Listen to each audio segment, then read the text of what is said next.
ओम नमो भगवते वासुदेवाय। जय जय श्री सीताराम। कैसे हैं बंधुओं आप सब?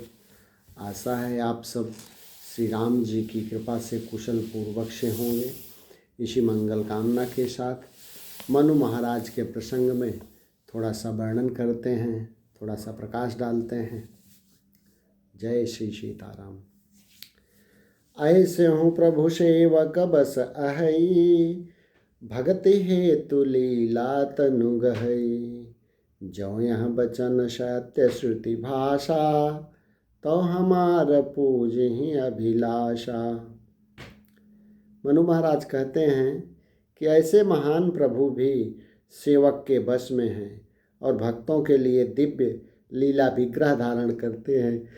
यदि वेदों में यह वचन सत्य कहा है तो हमारी अभिलाषा भी अवश्य पूरी होगी। आगे कर लिखते हैं बाबा जी। यह विधि बीते बरस खट, सहस बारी आहार। संबत सप्त सहस्त्र पुनि, रहे समीर आधार।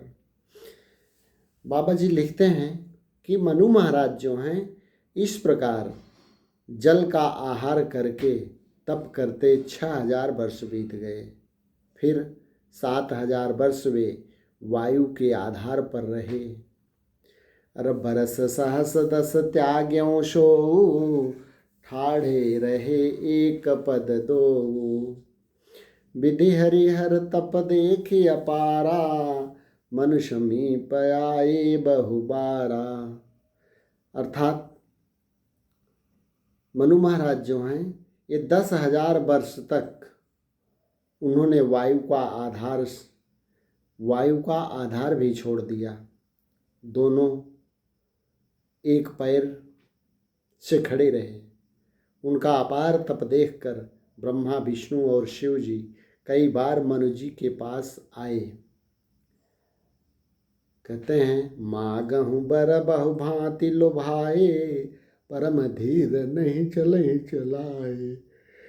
अर अस्थि मात्र होई रहे शरीरा, तदपि मनागम नहीं पीरा।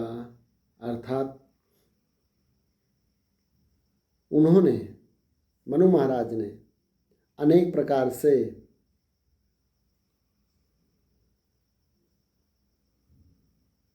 त्रिदेव जो है मनु महाराज के पास आकर के अनेक प्रकार का लालच दिखाया और कहा कि कुछ वर मांग लो।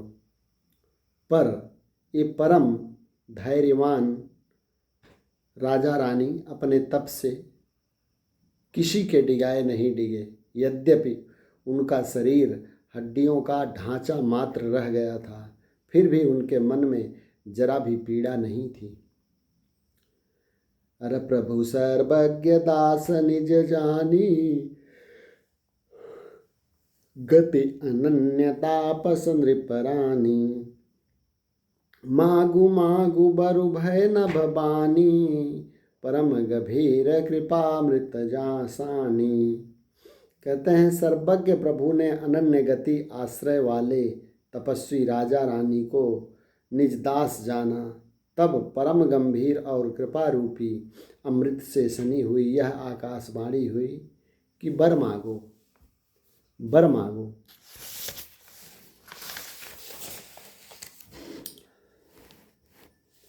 और कहते हैं मृतक जियावन गिरा सुहाई, श्रवण रंध्र होय उरज अब जाई।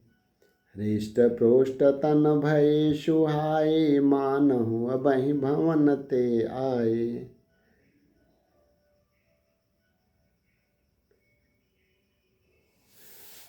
श्री राम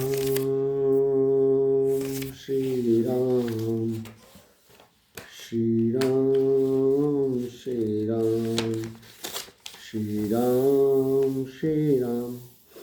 बाबा जी लिखते हैं कि मुर्दे को भी जिला देने वाली यह सुंदर वाणी कानों के छेद से होकर जब हृदय में आई, तब राजा रानी के शरीर ऐसे सुंदर और हृष्ट पुष्ट हो गए मानो अभी घर से आए हों। श्रवण सुधा सम बचन सुनी, पुलक प्रफुल्लित गात, बोले मनु करि दंडवत, प्रेम न हृदय समात। बाबा जी लिखते हैं कि कानों में अमृत के समान लगने वाले वचन सुनते ही उनका शरीर पुलकित और प्रफुल्लित हो गया। तब मनु जी दंडवत करके बोले, प्रेम हृदय में समाता नहीं था उनके। कहते हैं, सुन सेवक सुर तरु सुर सुर धेनु, विधि हरिहर बंदित पद रेणु, सेवत सुलभ सकल सुखदायक, प्रणत पाल सचराचर नायक। मनु महाराज कहते हैं, हे प्रभु सुनिए, आप सेवकों के लिए कल्प वृक्ष और कामधेनु हैं। आपकी चरण रज की ब्रह्मा विष्णु और शिव जी भी वंदना करते हैं। आप सेवा करने में सुलभ हैं तथा सब सुखों के देने वाले हैं। आप शरणागत के रक्षक और जड़ चेतन के स्वामी हैं। अरे जवनाथ हित परम, जवनाथ हित हम पर नेहु, तो प्रसन्न होई यह बर देहु, जो स्वरूप बस शिव मन माही, जहि कारण मुनि जतन कराही। अर्थात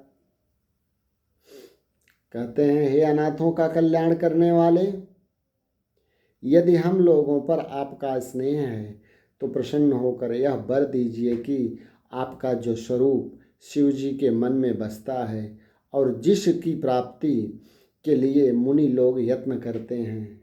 अरे जव भूषोंडे मन मान सहंसा, सगुन गुण जहि निगम प्रशंसा, देखहि हम स्वरूप भरि लोचन, कृपा करहु प्रणतारित मोचन। अर्थात कहते हैं कि जो काक भुषुंडी के मन रूपी मान सरोवर में विहार करने वाला हंस है, सगुण और निर्गुण कहकर वेद जिसकी प्रशंसा करते हैं, हे शरणागत के दुख मिटाने वाले प्रभु, ऐसी कृपा कीजिए कि हम उसी रूप को नेत्र भर कर देखें। अरे दंपति बचन परम प्रिय लागे, मृदुल नीत प्रेम रस पागे, भगत बचल प्रभु कृपा निधाना, विश्ववास प्रगटे भगवाना।